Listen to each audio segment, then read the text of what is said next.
Hi, my Mercurial mercenaries! A few of you guys living in the US have messaged me saying that my last video was blocked to you. Well, unfortunately, yes, my last video was blocked in the US. The rest of the world has been able to enjoy Mercurial Number 6. You haven't. So these videos that I'm about to post, haven't recorded them yet, but I'm going to post them, are just to make up for the fact that you got out of bed this morning, you saw a Mercurial Number 6 flash, so to speak, and you then had disappointment.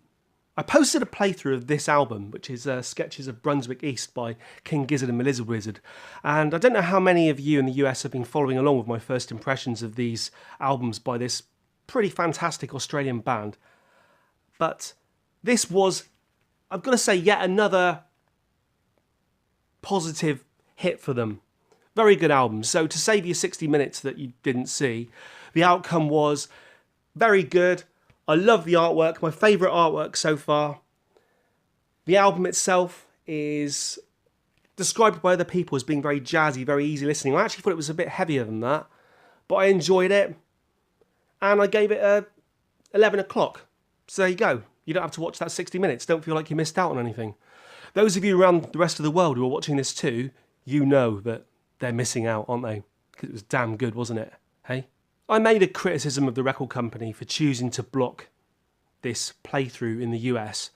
And I had some comments straight away saying, isn't it the YouTube algorithm rather than the record companies or the band? Don't blame the record companies or the band. Blame the YouTube algorithm.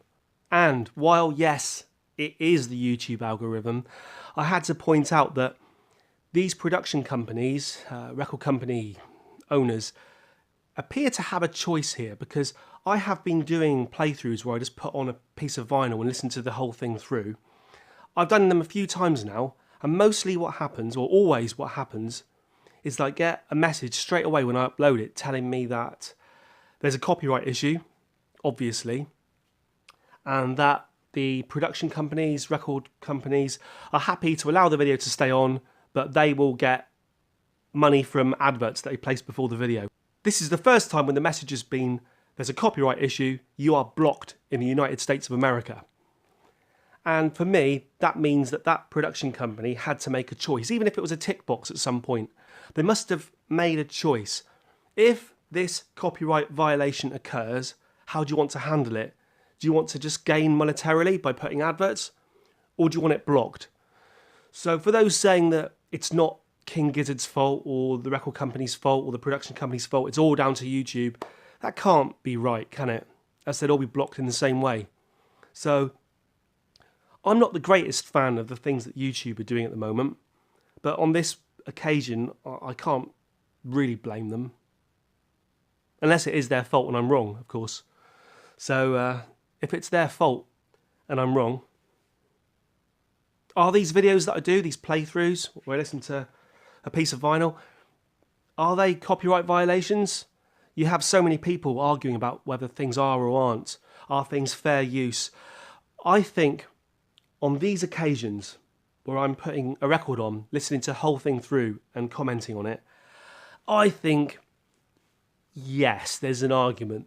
There's a pretty strong argument that they are indeed copyright violations. And that's why I don't quibble when the artist or the record company chooses to place adverts before my videos and collects the money from them.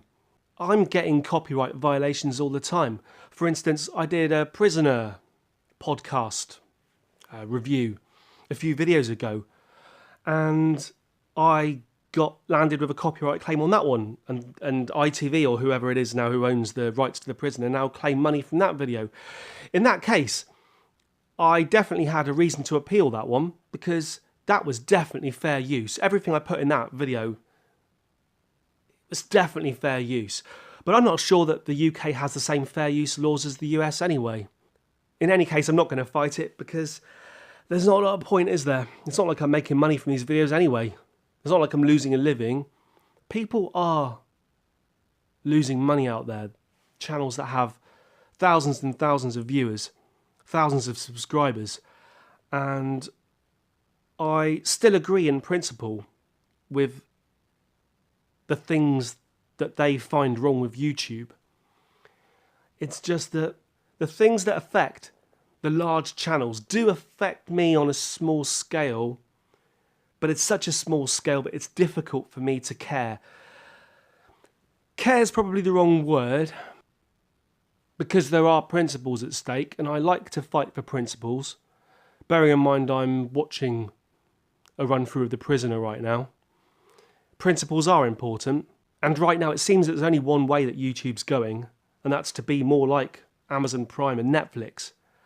And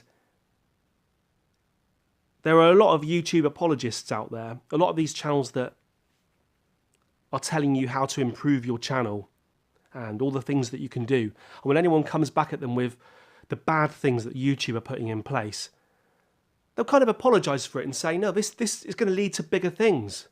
YouTube TV and the push towards being a professional corporate Netflix-like entity is only good for you smaller channels. It's bringing more people. Look, the end game is going to be that I won't exist on this channel, and that who knows, nobody with under 1 million views will exist. I think smaller channels will cease to be. Who knows when that will be? Who knows when that will be? Other people's arguments are that it's now time to bail and go to another platform. Things will be rosy there. Things will be shiny. The sun will shine brighter on the other up-and-coming, upstart video home streaming platforms. At the end of the day, and I hate using cliches like that, but at the end of the day, they're all going to face the same problems that YouTube has faced over the years. They're all going to come up against copyright issues. They're all going to come up against people. Is it right that people are able to say whatever they want to say, using whatever language they want to use? Is this whole free speech thing, is that correct? Because you could do another whole discussion lasting a day about whether there really should be the right to free speech. Again, I'm currently watching The Prisoner through, so of course I believe in free speech. Free speech with a caveat that there's a time and a place. I was only recently messaging Stephen Atkins on Twitter about this subject, and he was saying that there is a chance that the upcoming channels can get things right and can create an environment for smaller channels that YouTube is losing. And he was bringing up the example that, is any platform too big to fail? For example, MySpace. I pretty much agreed with him, but I still think that any up-and-coming video hosting website is going to come up with the same problems that YouTube is experiencing with advertisers, with money, with trying to be politically correct. And they're going to have to implement systems just like YouTube has implemented. But my main response to him was, is this whole thing just a fad? Is the fact that I can sit here in this room and talk to the world, is this a fad? In 10 years' time, are we going to look back on the teens, these sort of years, this last decade? Are we going to look back on it and think, oh, do you remember those days when people used to film videos in their bedrooms and post them on the internet, and people used to watch them in their droves? Do you remember that? Are we going to laugh at it? Is it going to be like MySpace and what was that other one before Facebook destroyed it? Friends Reunited, remember that? Is it like just fads that come along? I remember when reality TV first happened. It didn't always exist. There was a programme on the BBC called Driving School, something like that. It had this idiot woman learning to drive. Paddington Green. The fads of home decoration programmes, the fads of gardening programmes, the whole celebrity chef thing. Is YouTube just going to be a fad? And when we all disappear, all these channels, when they disappear, and just like tears in rain, are we going to look back and say, do you remember those days when we used to watch blokes in their living rooms banging on about free speech? or playing the bloody electric guitar. What do you think, my mercenaries? I kind of strayed from my point there. I was saying that this album here is an 11 o'clock. Oh no, did I give it an 11 or a 10? I think I gave it a 10. Bugger me. This album here is a 10 o'clock. Strayed from my point, really, didn't I?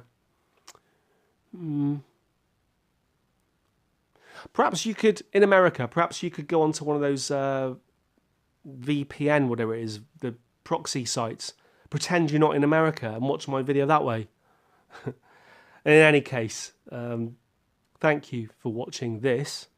And what I'll probably do is change my top so it looks like a different day and film the next video, because I have got another, at least another 40 minutes to put out there so that you guys in America can feel as nourished with Six as the rest of the world. Thanks for watching. If you like it or not, then click like, and if you want to click subscribe and subscribe. Over and